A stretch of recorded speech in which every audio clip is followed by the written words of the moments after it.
Hi everyone, in this video we're going to talk about the double and the half-life application problems that you can see.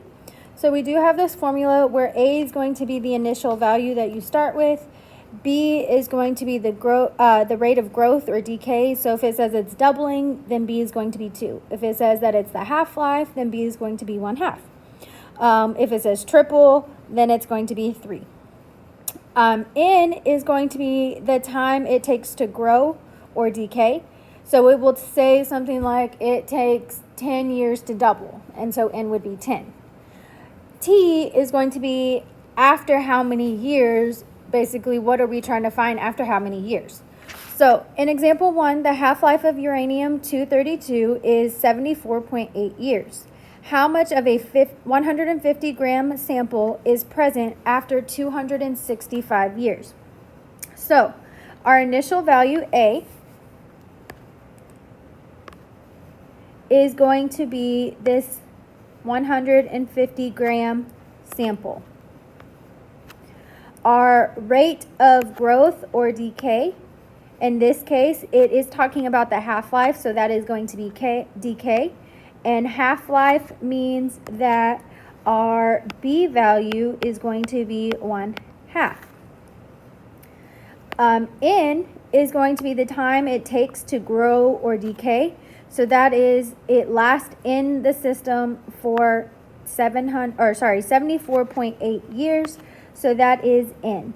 And then T is going to be the time we're trying to find after how many years. So after 265 years, so T is 265.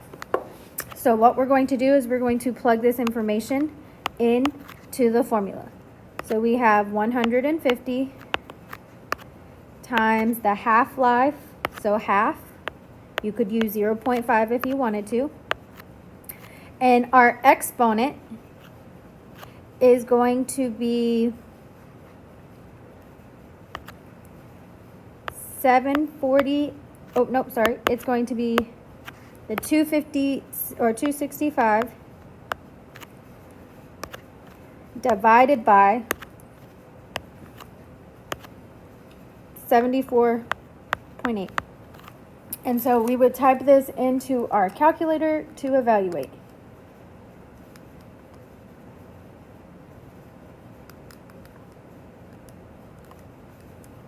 So after 265 years, there is still 12.87087 grams left.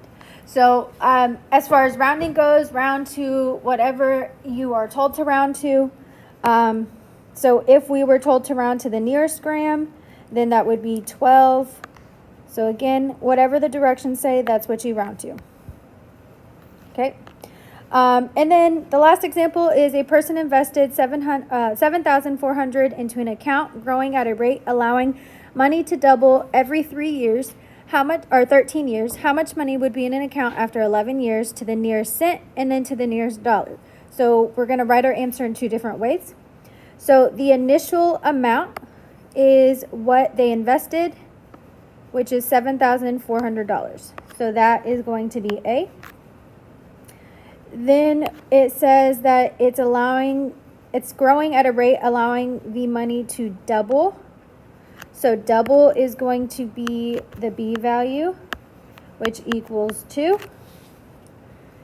Okay, and it says every 13 years. So that is N. And after how many years we are looking for? We're trying to find after 11 years. So that is our time.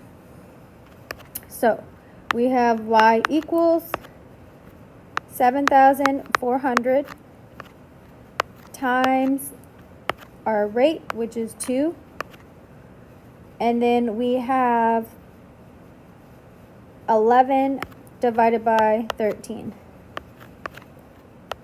as our exponent. So we would type this into our handy dandy calculator. And so we would get y equals 3302.99. That is the nearest cent. Okay.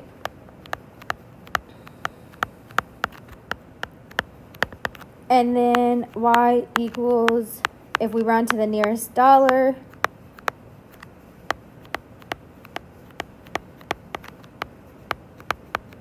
we would get that. So depending on how it wants your answer, you have two options there. So that's it for this video. If you have any questions, please make sure you write them down and you ask in class.